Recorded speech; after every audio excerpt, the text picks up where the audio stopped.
Matongoretio ni mutongoria wa Wiper Kalonzo Musyoka, Peter Munya wa PNU na Eugene Wamalwa wa DAPK.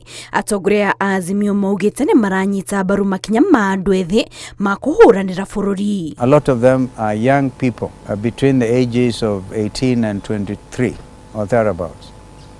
And so they have carried the struggle of Sabasaba. And today, as they gather in the streets of Nairobi or wherever they are, we want them to know that Azimio la Umoja One Kenya leadership stands with them. These young people are very educated. They are able to analyze issues.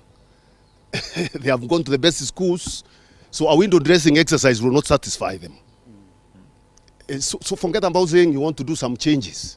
Up here, when corruption starts from the bottom inaingia kwa civil service mpaka huko chini, what they want is complete overhaul of how government is run, so that they can see value for their money.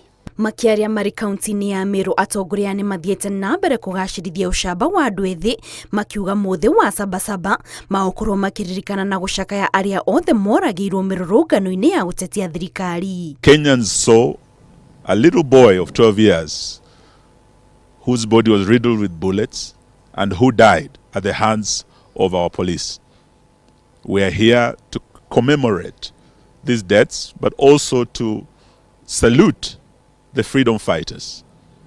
These young Gen Zs, 41 of them, are heroes just like the freedom fighters of our first liberation. No mamenereirie thirikari ya Kenya Kwanza makiuga mubango wa nyumba cia thogora wa raithi ni gitumiro kia ungumania wa mbeca cia muingi na wagirirwo kweherio. The corruption continues unabated. A lot of monies get collected, and no accountability with regard to how they use their monies. The problem, some have said, in this country is not revenue collection, but the consumption levels. Demand ya Gen Z ni uwajibikaji wa serikali, sababu serikali inasimamia watu na fedha za watu. Kwa hivyo watu wanasema lazima iwajibike. They want an accountable government, not a government that leaves lunch when the citizens are suffering. Oho ni mathiete na mbere kuhinyiriria President William Ruto ekire kirore watho wa kumba weru commission ya ithurano na mihaka IEBC hatari kuananga mahinda makiria. Ngiribotera Inooro TV, njitagwo Kate Muthoni.